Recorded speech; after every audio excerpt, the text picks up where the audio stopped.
Ladies and gentlemen, boys and girls, and those of you still on the fence and figuring it out, welcome back to Derailed, courtesy of Arcaicskidz. I am Arcaicskidz, and I am so pleased. I have Caryn Ann Harlos. Hi. Hey, how you doing? I'm great. Why don't you tell everyone who you are?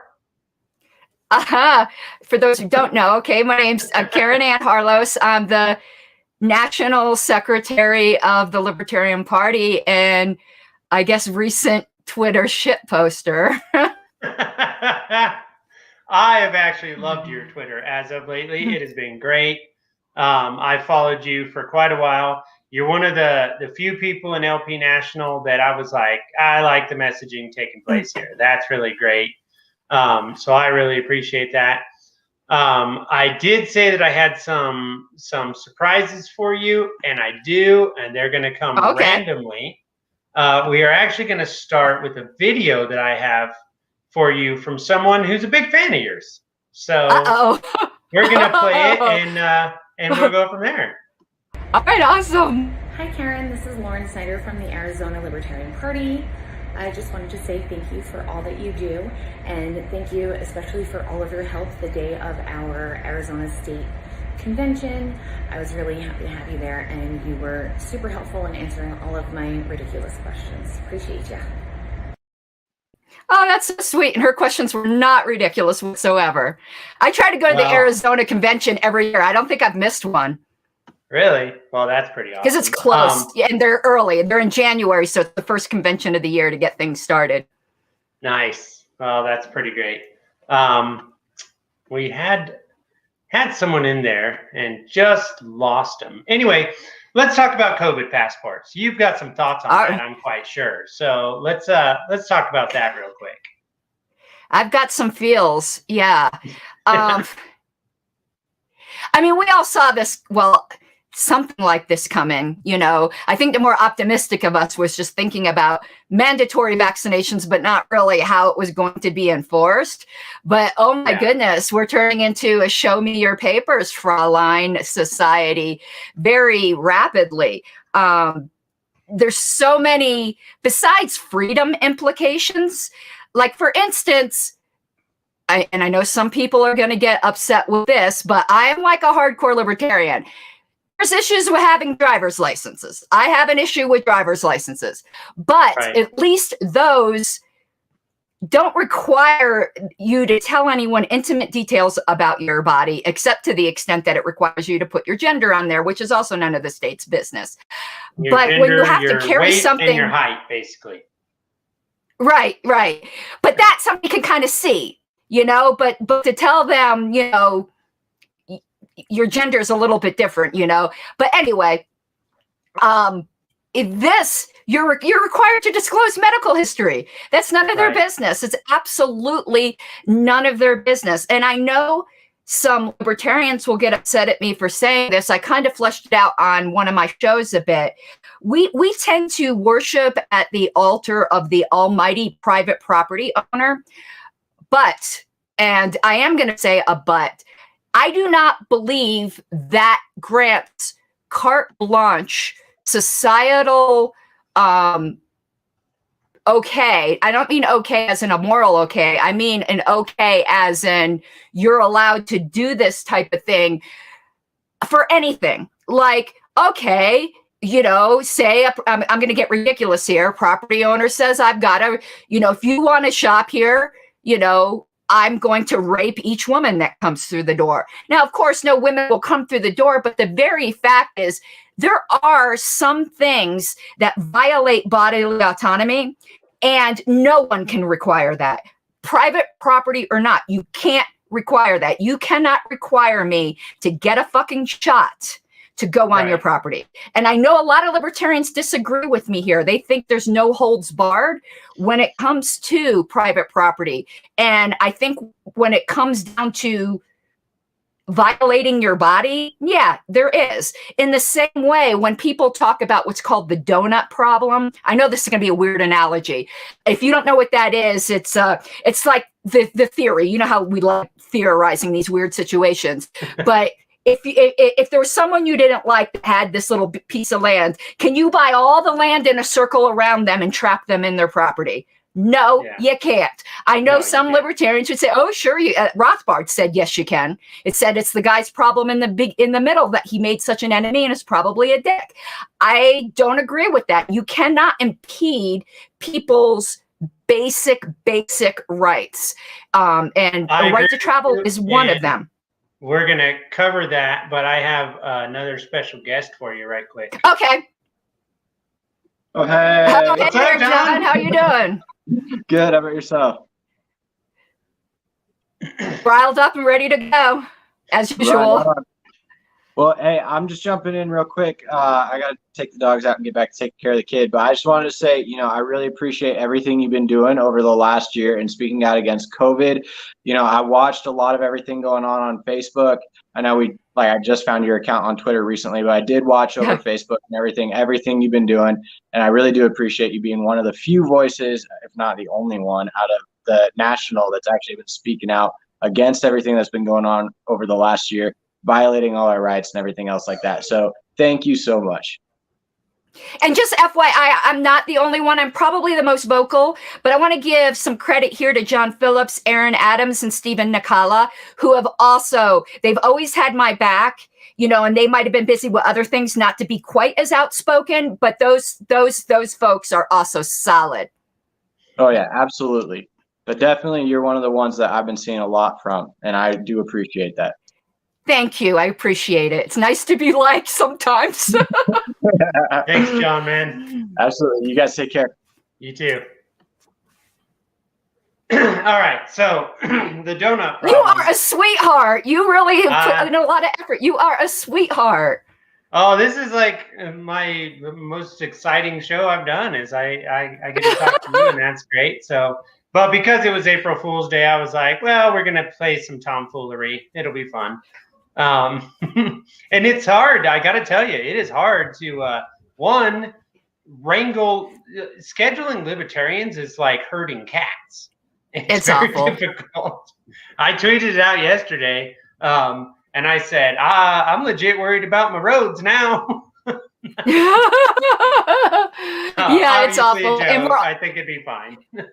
And we're all on Libertarian Standard Time as well. You saw I cut it real close. Yeah.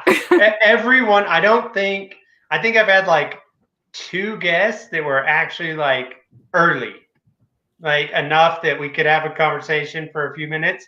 Everyone else is like, I'll be right there. It's like, but it's like, I'm starting to learn why libertarians pre-record all their stuff and they don't do it live. Yeah.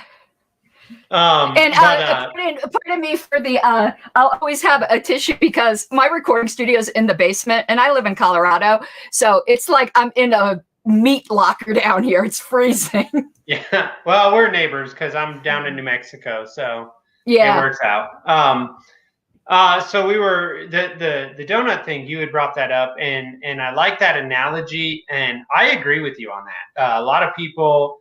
They come at me the same way and they say, oh, well, what about this? What about that? And I'm like, okay, you have to understand that.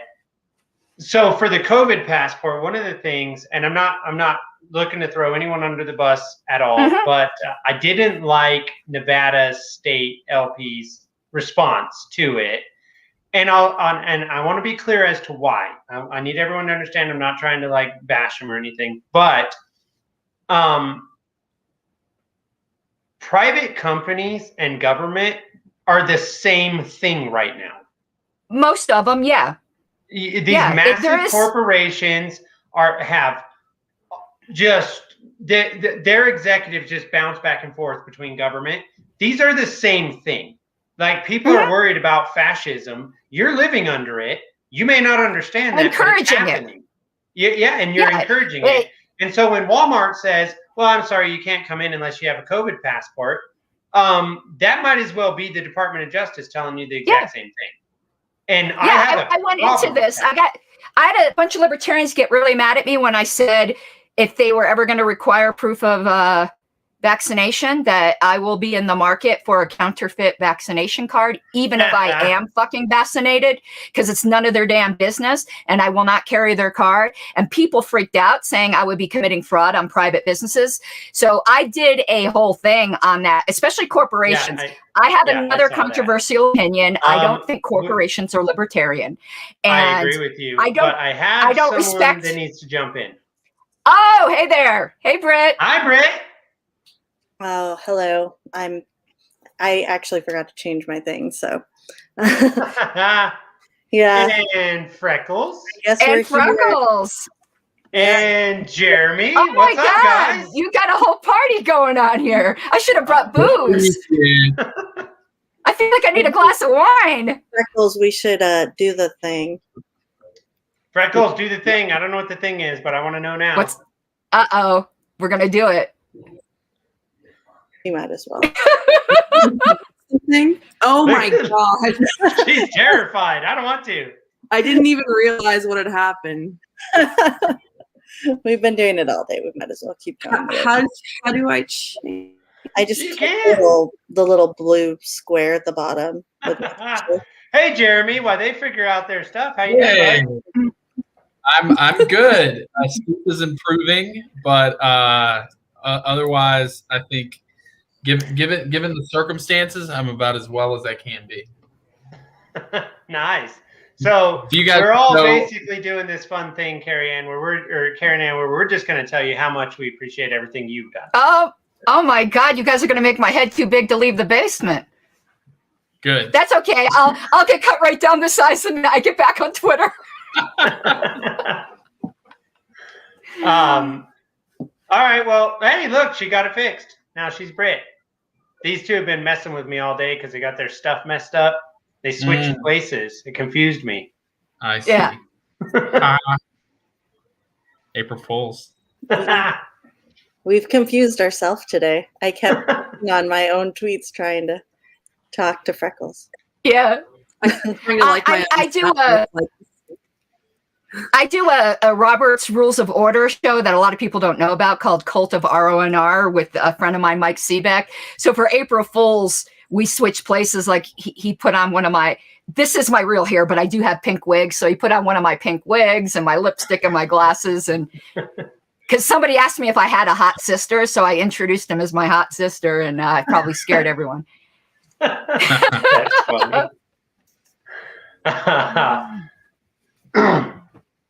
Any of you guys want to say anything, or?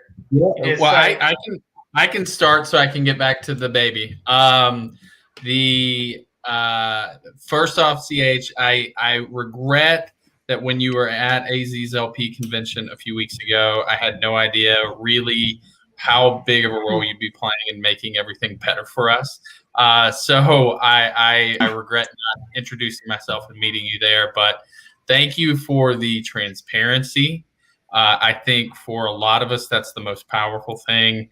I know for me it is to kind of pull back the curtain and say, look, here's what's happening. Here's what's going on. And these people are supposed to represent you if we want to make this better. Here's what, giving us that transparency and look inside so we know what we need to do as a movement. So I'm just grateful and I really appreciate that. Thank you so much. Yeah, I'm sure it's uncomfortable.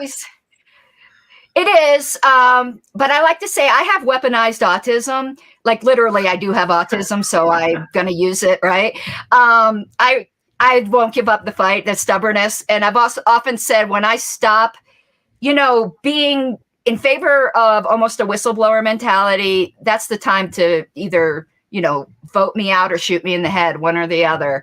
Put me out of my misery. But no, that's always been my attitude. And it's not usually the most popular one when you're on any kind of board, because boards tend to protect themselves. That's just the nature of the beast. It's not anything slam on any of the people. It's human nature. I agree. Jeremy, I appreciate you taking the time. No, man. Thank you. When you get used to this new dad thing, you need to call me. We got some work to do. We've got a conversation to be had. Hopefully sometime next week. Things are getting better every day, so I'll have some free time. Right on, man. Have a good one. Everybody, y'all be good. Yep. All right, ladies. It's just I feel outnumbered now. Oh, good. Let's gang up on them. You could try, sweetheart. Got the 3 estrogens, 1 testosterone. We could take them. I like my chances. So, and I am the freckled half of the Freckles and Brit show. So, She's not. She's not. This is They're my messing with you. I know. I'm looking. I'm going. There's no freckles. There's freckles. It just belongs to the other one. Yeah, I know. That's what I'm saying. Yep. okay. I'm Brit, well, though. For today, I am Brit. So Okay. that was the whole shtick for our April Fool's Day joke that we've been planning for like 2 months. Brit finally stopped changing her profile picture every 2 days so we could pull it off. I did. It was a monumental feat. I haven't changed mine in years. Pretty soon. I mean, right now it still looks like me, but 10 years from now, I'm going to be like catfishing everyone with an old picture. That's awesome. Well, these ladies wanted to jump on for the same reason, Jeremy. They just, we all just love everything you've been doing. So, We don't know you. Yeah. I was told to come here and I came here and I'm like, hi guys, I'm I was Brit. asked to come here as well. Your hair seems lovely. So I'm glad we could do this. All Yeah. right, fine. You were I told there would bullied be Britt cookies. into it. I bullied Britt into it, and then Britt brought along freckles. That's how this worked. Like We did that's talk what about happened. it, and I explained. I said I do not know Caryn Ann, but I will go on and say I don't know Caryn Ann. So, But they do love liberty, and that's important. And by the Awesome. way, Freckles battles people on Twitter like nobody else I've ever seen. thank you so much. You're I think welcome. I mean, I'm really? pretty sure we follow each other because I recognize your accounts. Even if they are backwards. I mean, I Yeah. do have objectively over 20,000 followers. So, Britt, did you want to say something? Yeah, no, it feels like you do a better job of being me than I do. So we should just switch roles for good because, hey, I managed to get like, 150 followers off of being you today? May as well just stay permanently. So you're better at being me than I am. I think the fact Yes. that everybody on the everybody that is on eThought Liberty Twitter now wants to fight me is fun. But you can do that tomorrow. So Yeah, anyway. that's a problem for tomorrow. We'll fight the big boobs tomorrow. all right. All right, ladies. I really appreciate it. Thanks for dropping in. Thanks so Bye. much. Have a good day. Bye bye. All right. So Yeah. I just thought it'd be fun to get a bunch of libertarians to just, Always love seeing Even if- other libertarians. Yep. Even if they don't fully know who you are, then it's fine because, now they do. They're probably the lucky ones. Anyway, so I wanted to get your perspective on something before our next charade start. Okay. So LP Kentucky sent out a tweet yesterday. It caused a bit of a storm. Mhm. I was a big fan of the storm because Libertarian was trending, and I'm like, well, that's Yeah. good. Like that gives us the opportunity to talk to people that may otherwise not engage with us. So I thought it was a good thing. And I honestly didn't have a problem with their messaging. And my reasoning behind that is I don't know why this is so hard for people to understand. The Holocaust did not start overnight. Mhm. There was a Yeah, lot yeah. of crap going on. And so I understand people are, they're like, well, you're comparing, and it's like, not really. I mean, technically what you're doing is analogy- comparing what could happen, right? So I was actually a big fan of their tweet. I was also a big fan of New Hampshire's tweet, honestly, because bold action requires bold statement for bold response. Now, I don't know if you agree with that, but what are your thoughts on that? Okay, I have to. My views have changed slightly on that tweet. When I first saw it, honestly, my first reaction was, oof, oh. But it wasn't because necessarily the tweet. It was because of the timing. And it gave me PTSD back to Satangate when the National Party tweeted out a Church of Satan thing on Good Friday. Yes. So the timing is what bothered me because it was Passover. Right. But I also knew, knowing LP volunteers on social media, it's generally younger people who aren't generally aware of what holiday is going on when. And I bet you whoever tweeted it out, and I found out since then, they didn't realize it was Passover. Right. So that was my first reaction. My second reaction was, oh my God, I feel sorry for that volunteer. I hope they don't get ran out of the party with the freak out that's going to happen.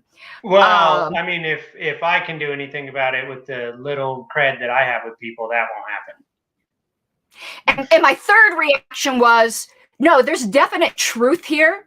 I didn't have a problem with the statement. I felt that it could have been worded a little bit differently. But you have to understand that I've been a social media trainer for a while, helping state parties recover from things like that might happen. Colorado had a volunteer that I don't know whether it was on purpose. Let's just put it this way. I don't want to read motives, but they put out a tweet that insinuated that everyone should go out and kill a bunch of cops. And that obviously was a public relations. Yeah. So I did a training for them after that. So I'm always looking at it like that. Like, how would I have worded this and said the exact same thing?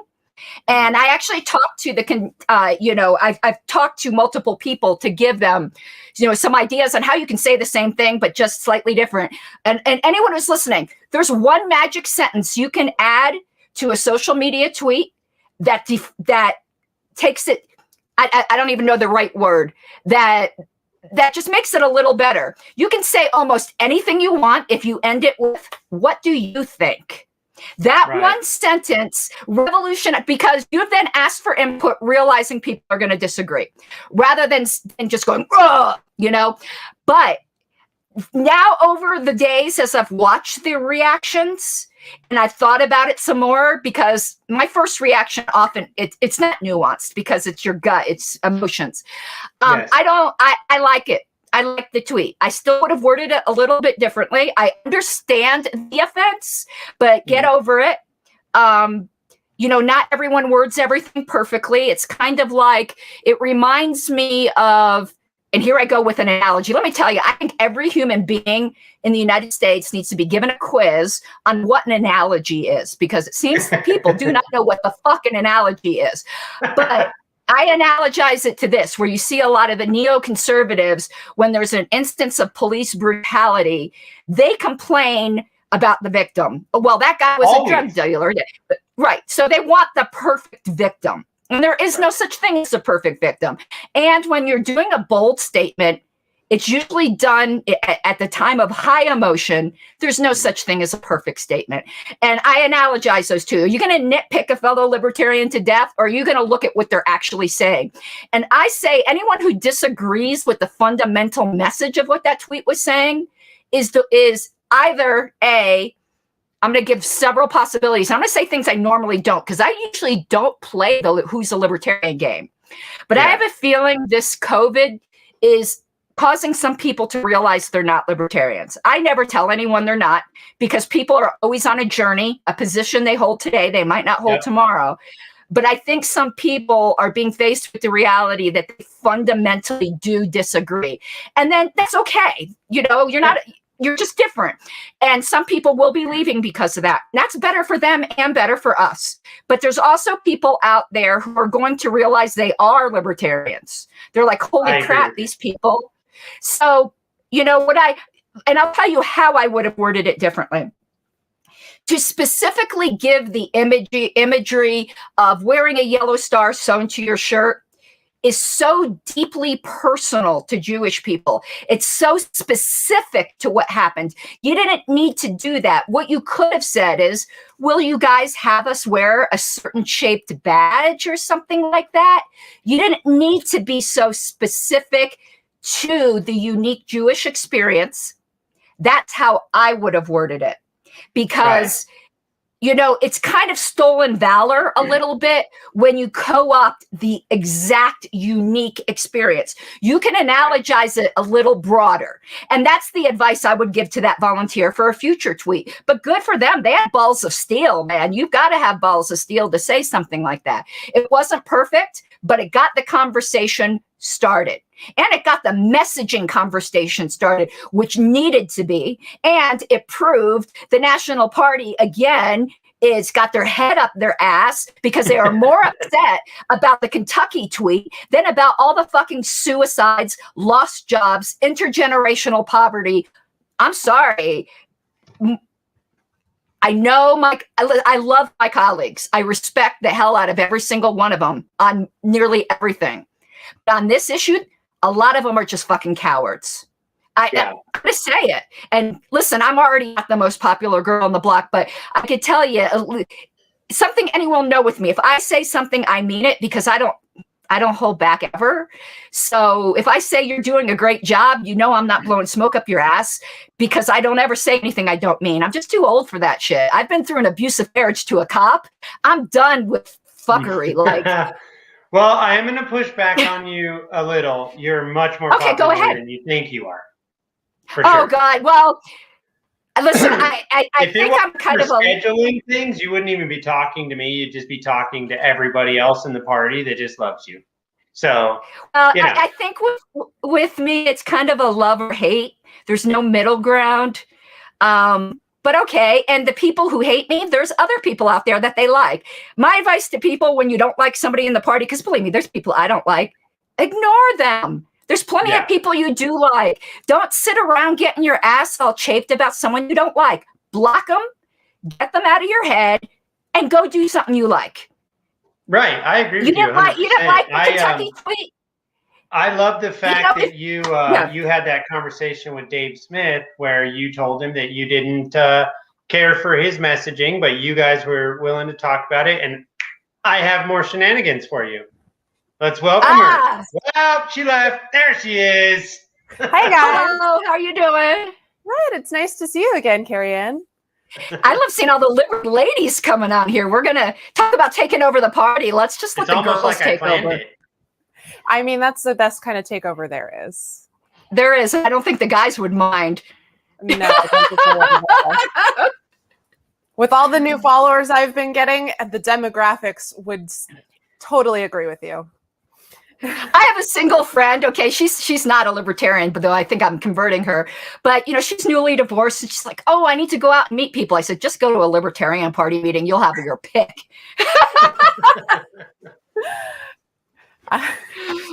It's funny because it's true. Yeah, you know, it's what fiscally conservative and socially awkward. I want to make sure I get this name right. Leilani. Leilani. Okay. Leilani is awesome. You know, from Arizona, even though she's moving to Hawaii or whatever, I guess. But by the way, you had a great show. Everyone should go watch it at Fight for Liberty. It was great. David Fight's a great dude too. How you doing, girl? What's up? This is our first time meeting, just so you know, other than just DMing on Twitter a little. Yeah, I'm doing great. Thank you for asking. Like I said, I was just excited to come. Like you mentioned, Caryn Ann Harlos was coming, and I was like, we met at the Arizona convention, and I was like, absolutely. See, that's how I get people on this show. I just like have someone way cooler than me, and they're like, oh, I want to be part of that. And look at that. Now we got Rex over here. T-Rex. Hey, what's going on? Hey there. Not a whole heck of a lot. Sitting here high atop Liberty Mountain Farms, and I heard that there was a little party for Caryn Ann Harlos going on. Of course. Yeah, I should have brought booze, man. I feel completely like underprepared.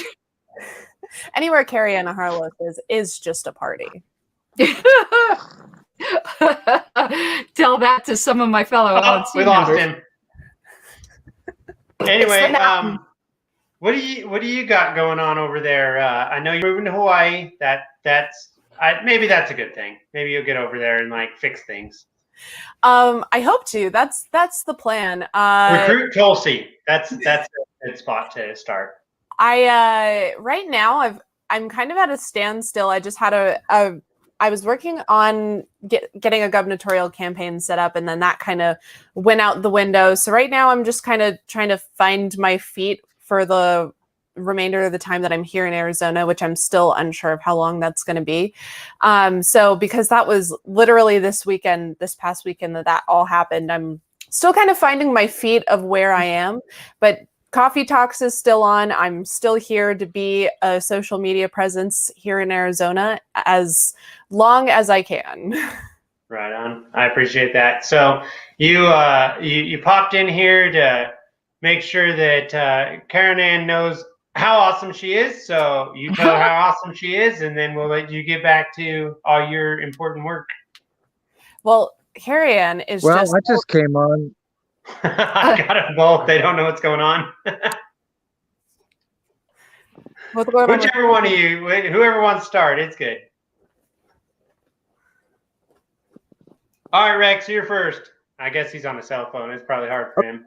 Yeah. Yeah, I am. I'm so sorry, guys. I'm having trouble hearing the conversation. My Wi-Fi is not what it normally is. Just a quick message here from Oklahoma. Caryn Ann, we've had a lot of conversations over the years, and some of them have been pretty heated, pretty darn hot. But I just want you to know that we appreciate everything that you do up there at National. You are a primo spokesperson for a pure libertarian message, and we love you for it. And on top of that, our secretary models her entire existence in the party after you, which I'm pretty sure you're well aware, Mrs. Liberty Arm Bear Caucus, Sharice Norton. You have had I love Sharice. Yes, you have had influences from the very top down to the very bottom, down to the very last person to have ever heard about libertarianism, and we love you for it. Thank you so much, Rex. And yes, we've had some epic conversations, but that's good. You know, our iron sharpens iron type thing. Yes, indeed. Right on. Rex, I appreciate it, man. We'll have you back on the show real soon, hopefully. Hey, shoot me a message. Will do, bud. Thanks, man. Bye-bye. All right, your turn. Yeah, so like I said, Caryn Ann and I met at the Arizona convention, and it was just really inspiring how like knowledgeable you were, and just I really like your confidence just inspired me, because I remember Lauren Schneider, she like leaned over to me and she was like, she is awesome. And that was exactly what I was thinking, because she is a Liberty pinup and I occasionally do pinup, and we constantly don't ever like, I don't know about her. I can't speak for her, but I oftentimes like in this very like political sphere don't feel like I fit in. So like seeing you in National just doing your thing and being absolutely amazing at it is just so inspiring, and I love you. Oh, thank you. And say hi. You know, Lauren, her look is so fantastic. Yes. It is. It's so video cool. for us that I was able to play for Caryn like right in the beginning. So yeah, she didn't have time to come live, but she did send a video. And I've seen both of your photos as pinups, and trust me, you fit in. Thank you. So she just wore this amazing outfit. Yeah, I appreciate you taking that time. And you know, me and you, we need to work something out so I can get you on the show too. Yeah, sure. absolutely. All right. I appreciate you. Awesome. Tell Emily I said hi. I will. I adore her. Thank you, hon. I appreciate it. Bye. Bye. All right. So we might be done with tomfoolery. I'm not convinced. I don't know. No promises, right? No promises on this one. I've spent since you agreed to come on, we had some scheduling conflicts there in the beginning. And then when I realized that I'd scheduled you for April 1st, I went, well, now we have a new plan. Yeah, and that didn't even occur to me. Like right now, my life is so busy. It's just dates on a calendar because it's convention season. So, yeah, I know, yeah. You know, it's not as bad as past ones, because in the past I had way too much disposable income. So I just went everywhere. Now, you know, fortunes change. It's that's the way it is. This year I'm like struggling. So unless I got invited and somebody's like is paying my ticket, I don't go anywhere. No, I'll go anywhere. It's just I'm broke. So speaking of fortunes changing and of that, I want everyone that watches this to make sure that you look down in the description. We have her YouTube, her Twitter to follow her there, and her Patreon as well. Definitely make sure that you help her out on the Patreon. Help her do her work. It's extremely important work. It's also running in the banner there, so you can clip it out of there if you need to use it. And definitely make sure that you jump in there and help her. You know, it's $1, $5, whatever you can give each month is going to super help her out, and she deserves it. She's such a great person. So I really appreciate that. And one thing on that, just so people, if they're interested, hey, Tom Woods became my top tier patron, and I'm just like, oh my God, I want to die. But the ultimate goal, like everybody, I think, who's an activist, but you want to be able to transition away from, you know, whatever you're doing now to do more liberty work. And that is my ultimate goal. If I ever got enough support, like I would do multiple daily content. I would be that libertarian voice commenting on everything. But, you know, she'll be able to travel everywhere and help y'all out. Yeah, I mean, because right now I work as a paralegal. It's a very demanding job. It's about 50 to 60 hours a week. And I volunteer 40 hours a week for the National Party. So that's why I record a lot of times at 2 a.m. Like I sacrifice sleep to try to build this up because, you know, I want to do more of that. I think I'm more effective as a voice for liberty than I am necessarily as an insurance defense paralegal. But, you know, if the support is there, it's there. But our patron only content is we do a lot of book things. So right now we are reading through Fear and Loathing on the Campaign Trail, 1972, which was the Nixon-McGovern race. And it is fascinating. I have not read that. And now obviously it's something that I'm going to need to get my paws on. So yeah, and I've got speaking of rare books. I did want to ask you about something that I thought you might have a very interesting take. Okay, you're familiar with Jordan Peterson? Uh-huh. Okay, I actually personally believe Jordan Peterson is more libertarian than a lot of libertarians, based on reading his book 12 Rules for Life. I think it's essentially a libertarian book. This is the way that you do things, and it's all on you. You have to do it. No one can do it for you. No one's going to do it for you. I don't know if you're familiar, if you've read the book. I have not, but I've watched probably 1,000 hours of content of Jordan Peterson because I don't watch then TV. You all I watch basically is read the YouTube. book. You just read it from him telling you. So that works. He has a new book coming out, I believe, next week. And I'm interested in your take on Peterson's philosophy in the way that he structures his conversational argument to people to be more free. It seems like it's fashionable lately, and I don't know why. I guess it's only with the certain wokeitarians that you're supposed to hate Jordan Peterson. I like him. I like him a lot. I don't agree with everything, obviously, but I like the way he approaches conversation. I actually think he's very humble and that he'll admit like that something's a difficult question or you made a good point. And also one thing I really like about him is something that a lot of people hate, and this has nothing to do with politics. He's a bit of a mystic, like when he talks about religion and things. And that's kind of the religious tradition I come from, more of a pietistic mystic tradition. So I enjoy some of his far-fetched things where he's like talking about the symbolism of the double helix all the way back. And I know it can be a little woo-woo, but I like talking about those kinds of things. So I really enjoy that content from him. In some ways, I do think he's very libertarian, but actually I'm going to be doing a critique of Jordan Peterson.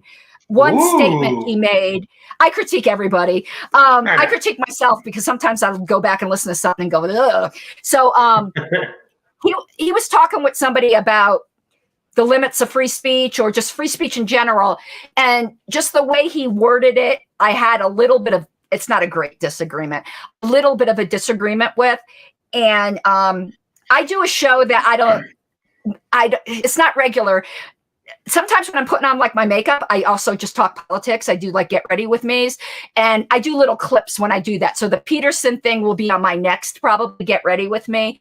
But he talked about, and I'm probably going to word this wrong, and I think a lot of people will agree with Jordan rather than me.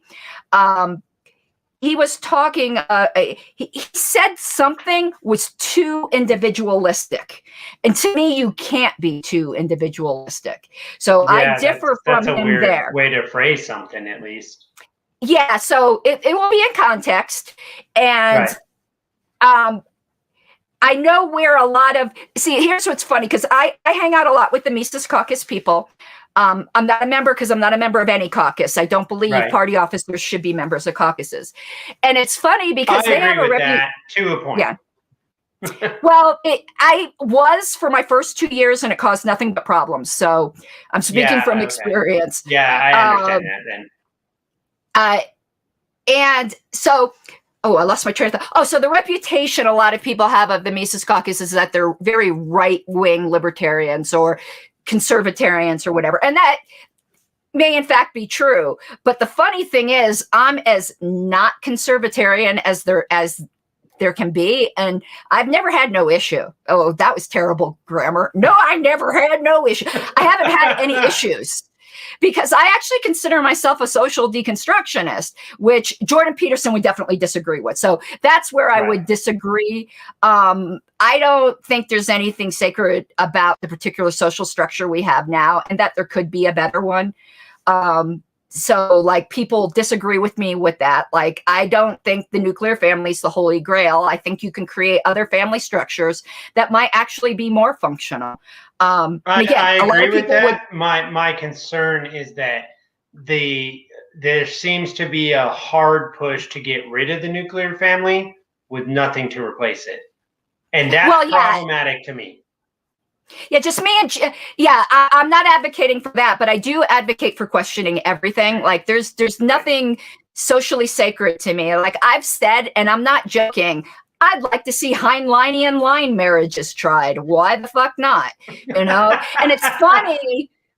It's funny, people envision that I probably like live in this nudist polygamous colony or something, the way I talk. I have the most traditional marriage you can ever imagine. Like, very traditional. Like people I don't laugh, have an issue with non-traditional marriage. I just don't. I think, I mean, as long as it works for you, you do you know? Like, but whatever. People laugh.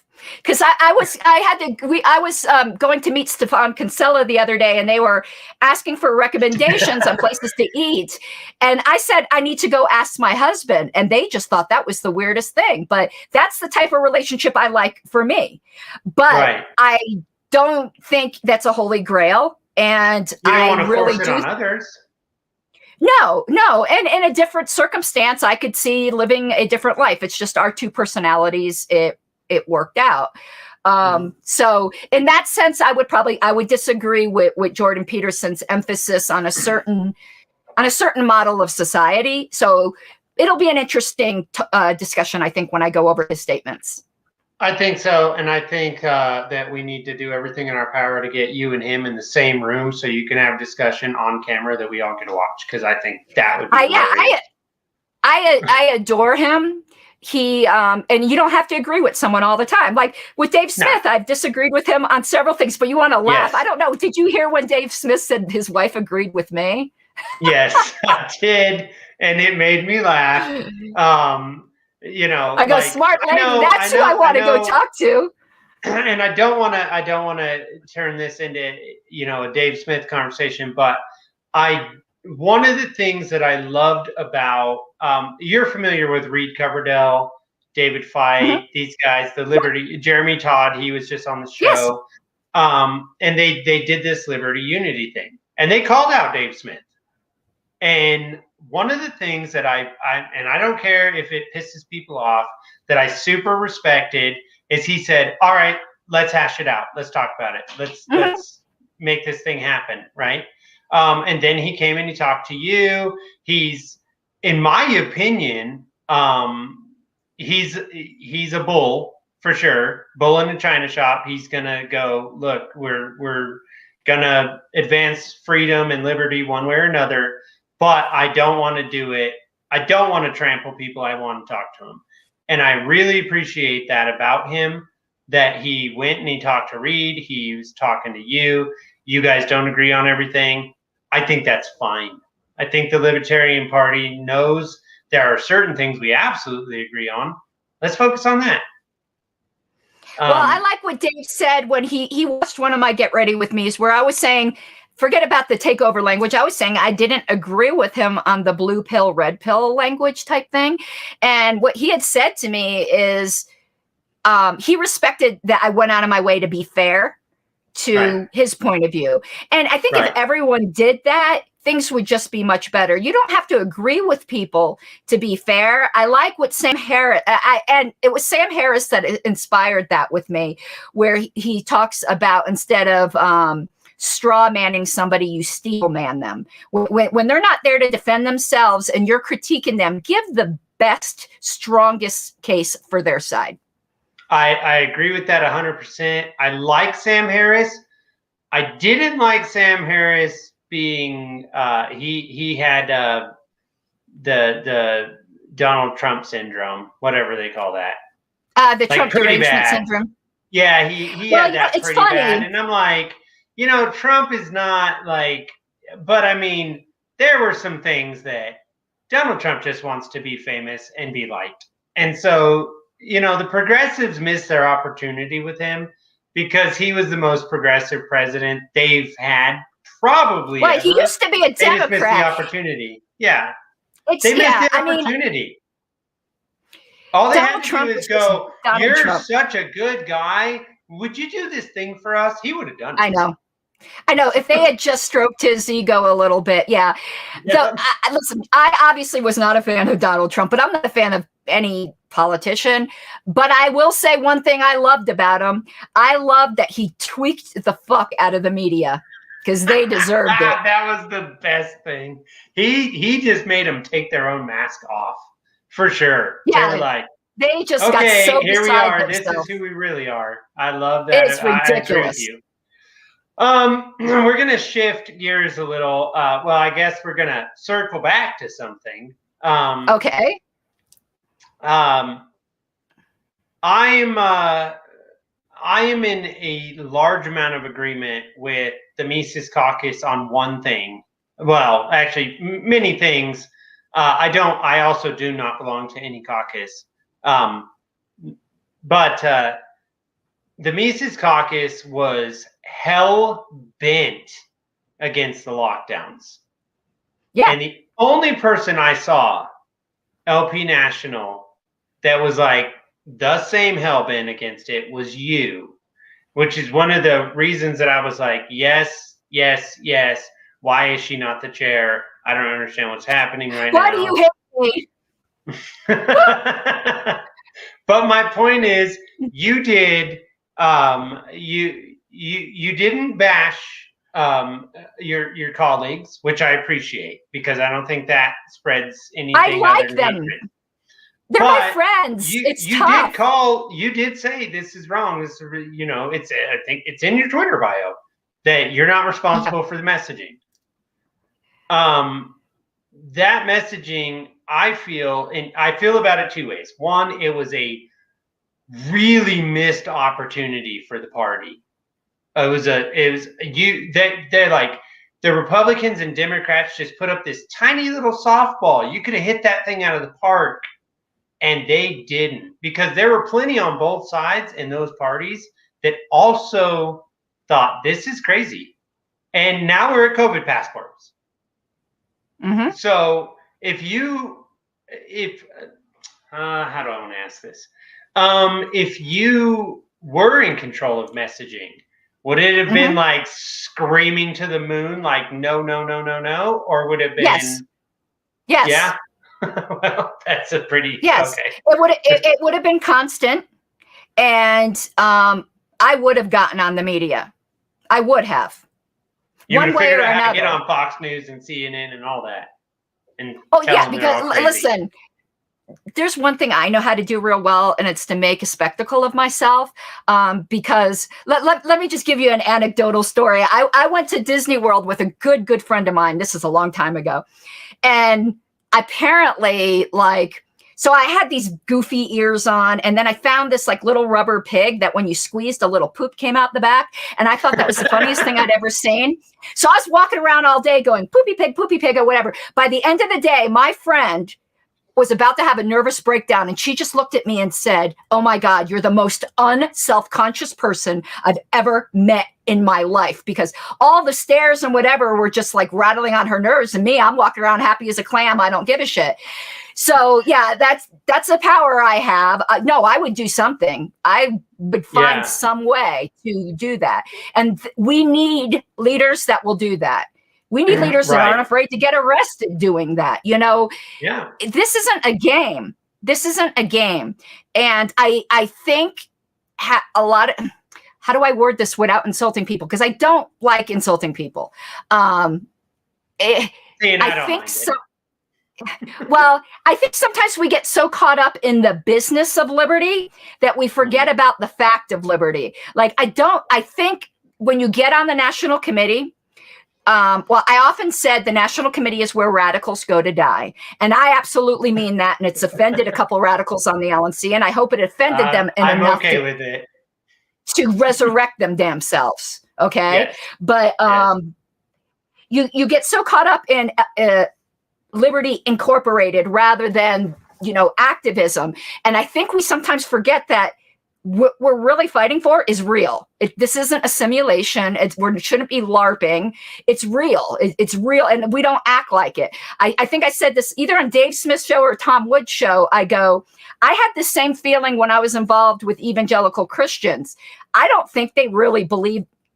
I'm not trying to preach or anything. Let's not get into doctrine, but I don't think they really believe in hell, because if they really believed in it, their asses would be out in the streets trying to save everybody from it, because that's the worst. Can you imagine? Oh my God, somebody you love, you think that they might be like burning forever.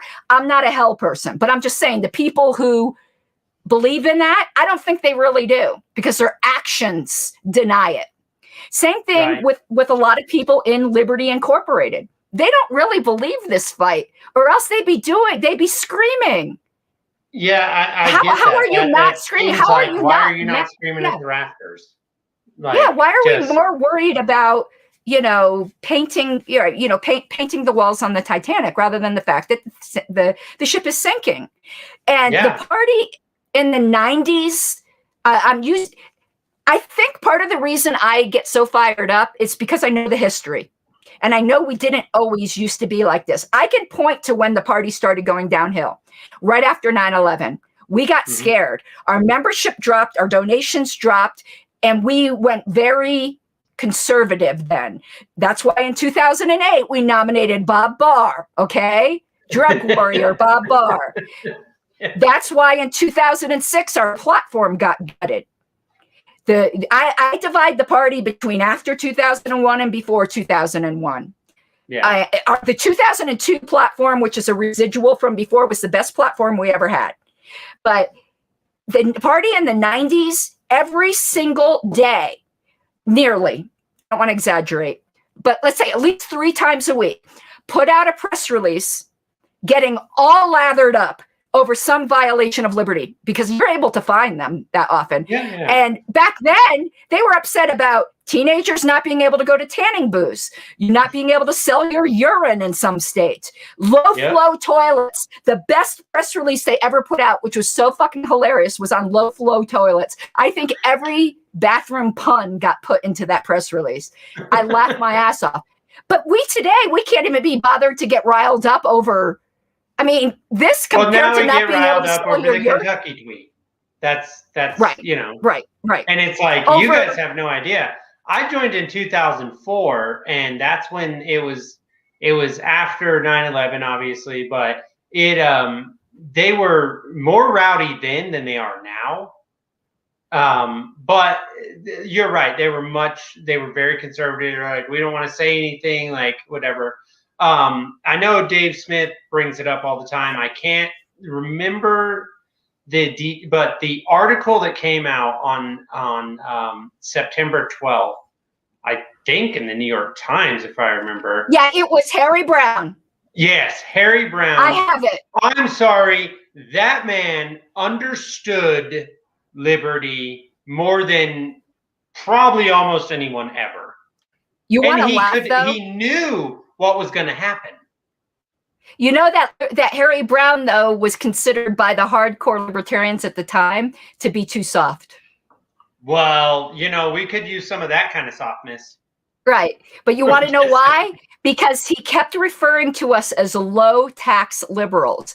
And it pissed off the very hardcore who said, we're not low-tax, we're no-tax. Stop being a pussy. Well, but I mean, he's not entirely wrong. But I'm just telling you. Yeah. I'm just telling you back then, Harry Brown wasn't even radical enough for them. Right. That's nuts to me. But that's when I joined, back in 2000. Anyway, my point to roundabout is that one of the things that I've liked about the Mises Caucus, and first of all, I'm all about like, let's have a war. I don't care. Not an actual like country. Oh yeah, no, I know what you mean. But let's get it done. Let's have the battle. Let's get it over with. And then we all move forward together in one direction. One of the things I love about this COVID passport is a bunch of people that disagree on almost everything all seem to agree on this one, which I like that. But one of the things that I've liked about the Mises Caucus and their push that they've been making, and I had Rex on my show, and he said, if you want to combat that, you need to recruit, because that's what they're doing. Yeah. They're out there, they're bringing people in, that's what they're doing. But one of the things, and I want this to be clear, I'm not endorsing anything in this situation. I'm saying they are fighters. Yeah. That's 100%. why I hang out with them. Yeah, they're believe effective. What they believe. And yeah, exactly. They're effective. And I'm a big fan of the fact that they don't care. I know there's the argument about, I don't know, bigots or whatever, but I'm like, what? It's bullshit. It's bullshit. Yeah, I don't have no time for that. I cannot waste time with that nonsense. They're trying to bring in the Hotep Nation. That one's a little odd to me, but I kind of get it.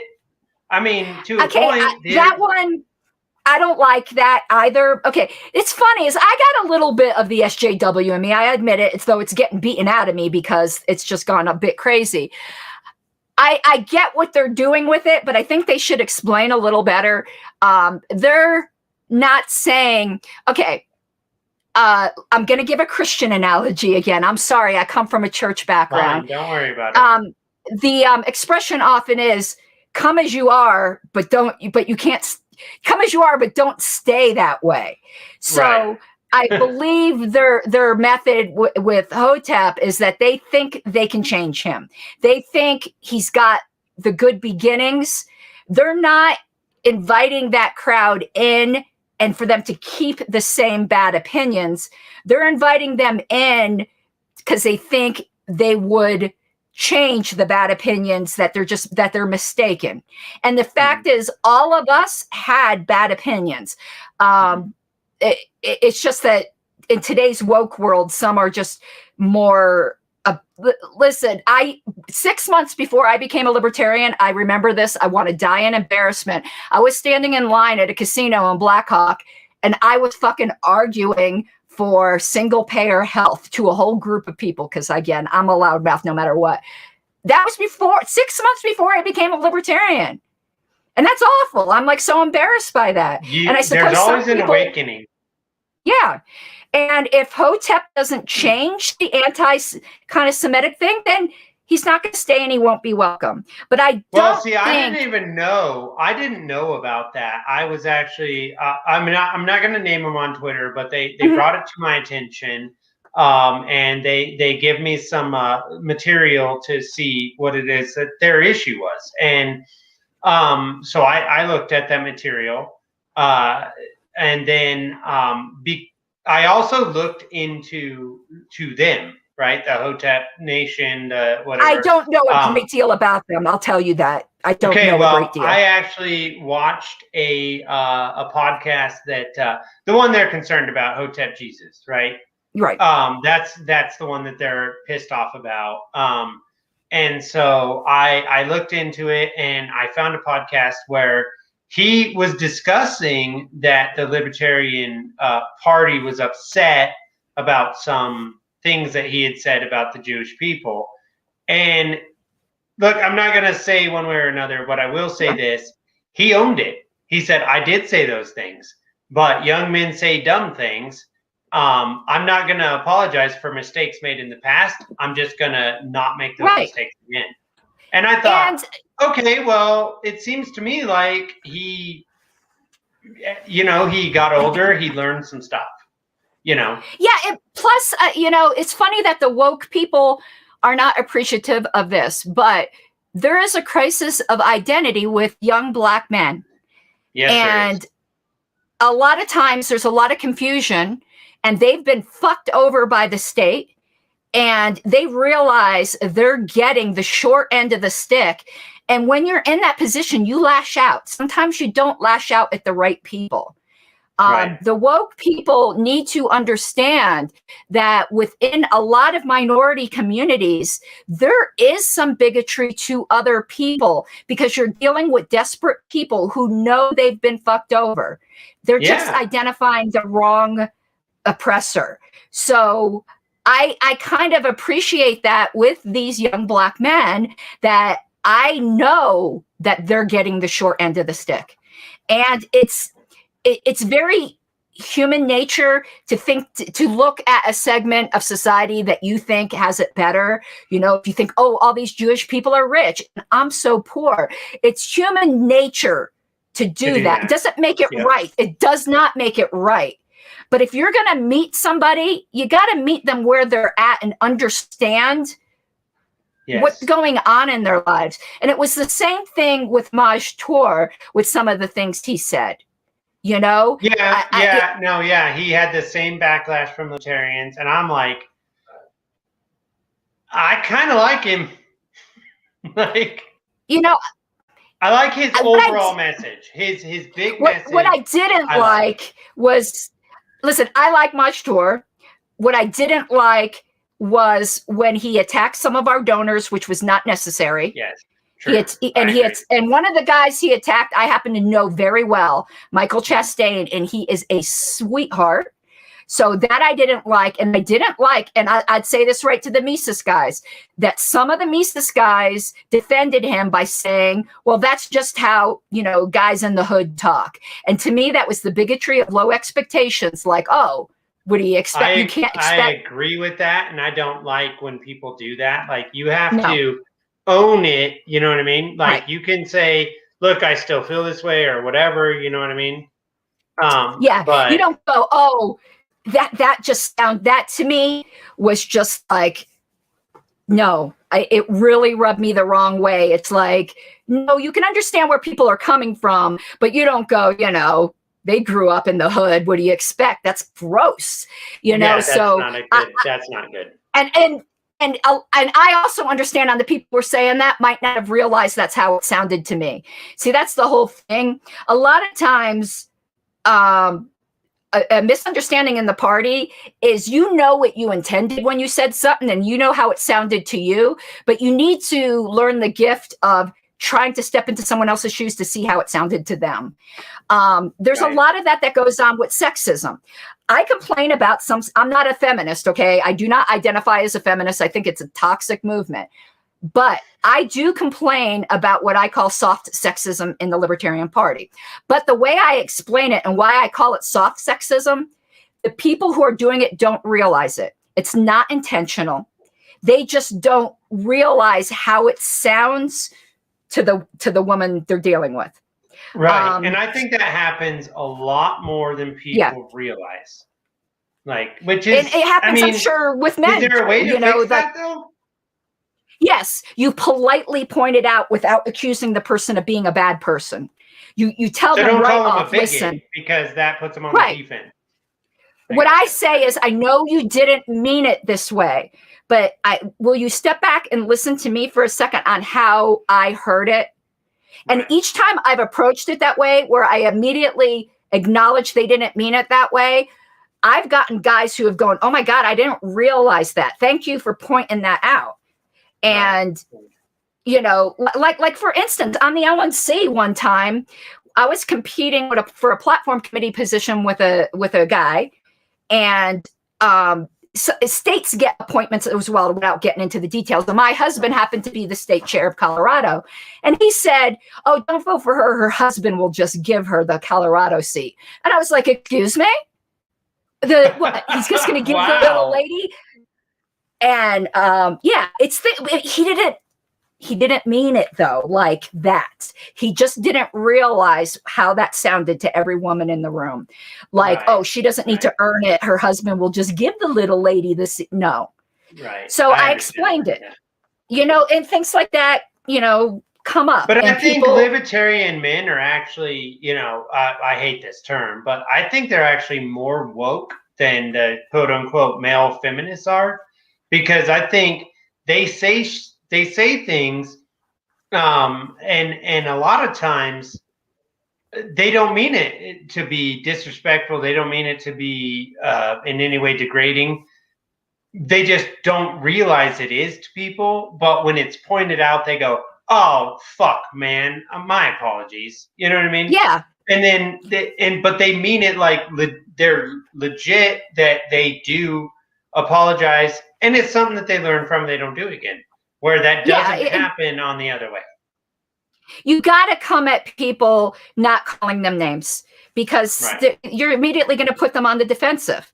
You know, you're not going to get anywhere by screaming bigot at somebody for a one-off thing in particular. It's like, come on, you know, it's just not at all necessary.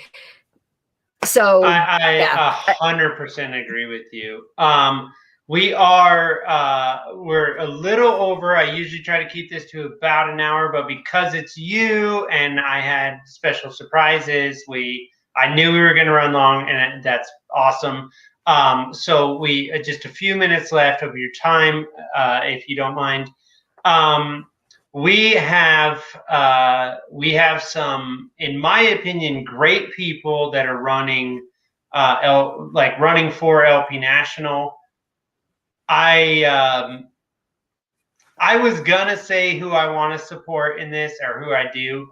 I won't do that right now, just because, you know, your position. I don't want to put you in a weird one. Are you going to attempt to stay the national secretary? Are you maybe looking to upgrade your position, maybe LP chair?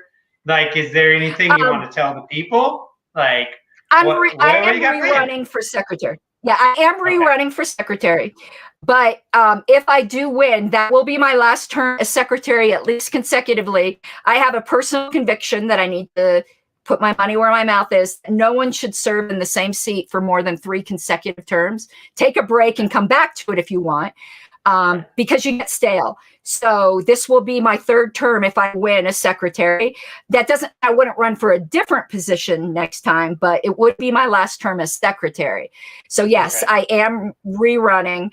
I like messing with people who don't like me very much to tell them I want to run for chair, but no, that's not, I never say never to anything, but that's not anything that's ever on my radar.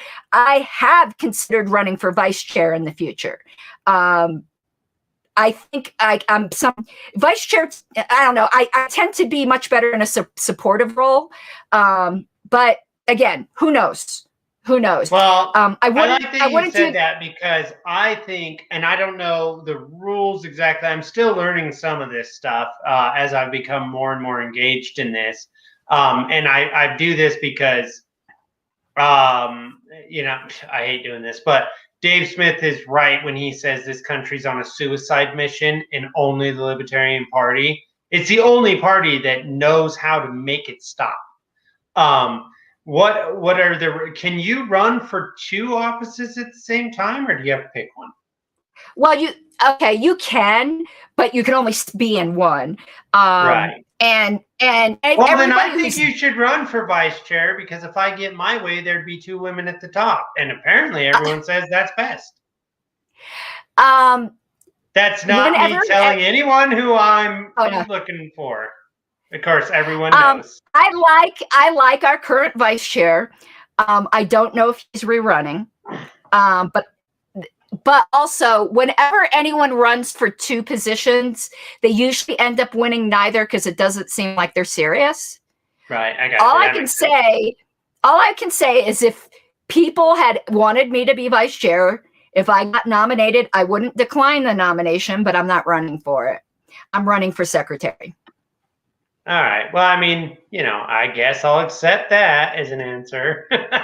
But our current vice chair, he might not be great on the COVID issue, but he's also not soft on the COVID issue.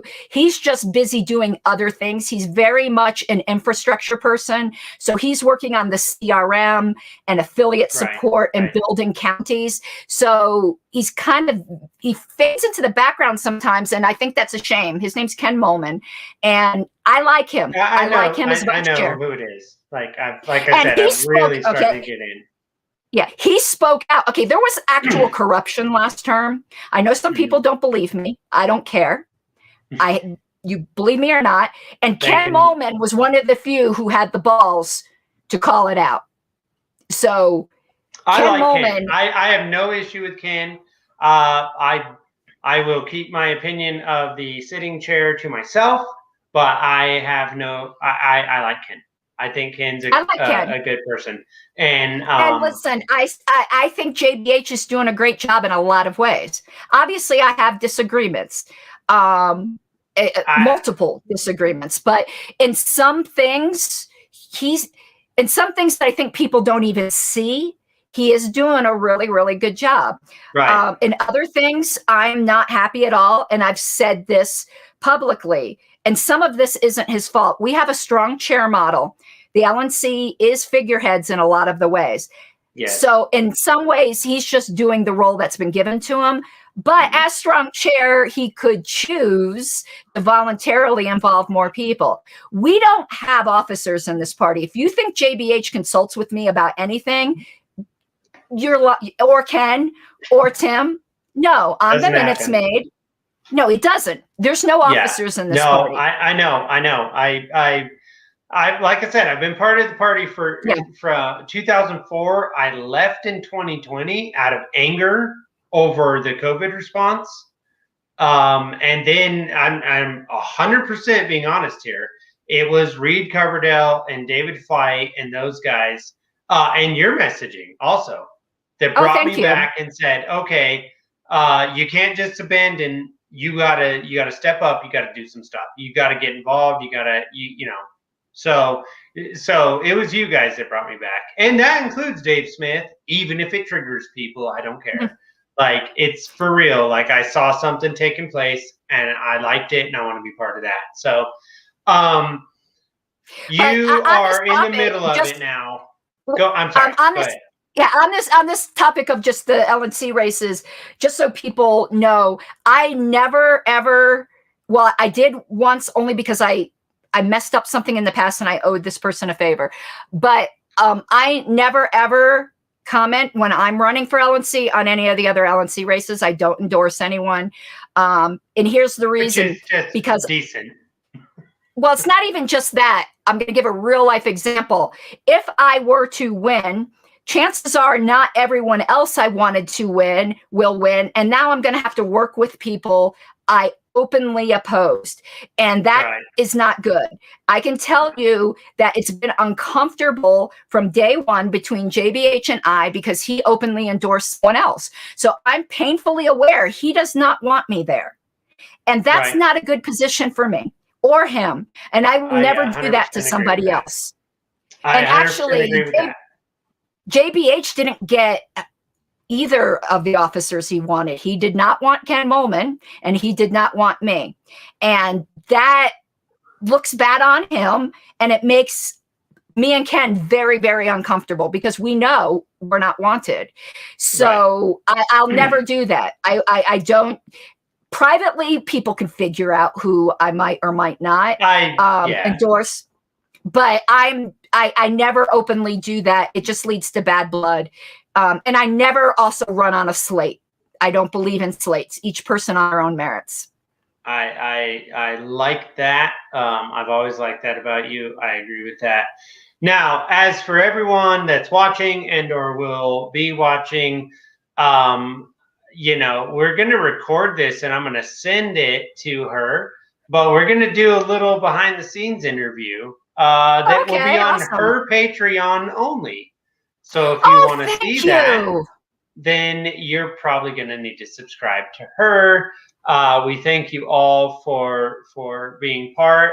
I want to throw a special shout out to all of the guests that took a few minutes out of their day today to jump in here and let our guests know how awesome she is and how much she's appreciated. Even the two that didn't know who she was, but now they do. No, so it was nice seeing them because I've heard and seen their tweets, you know, other libertarian women, you know, I enjoy seeing that there's so many of us with voices. But on those lines, anyone who's watching this, pass on the kindness. I'm sure there's somebody out there that is an unsung hero. Why don't you just shoot them a message and tell them you appreciate it? You appreciate them because I bet you they need it. Libertarians get dumped on. So if you do that, you'll brighten someone's day and it costs you nothing. That's very true. We are going to now go to a short private conversation. And the only way you're going to be able to get that conversation is if you subscribe to her Patreon. So y'all should do that. Thank you. Thank you. Bye, everybody.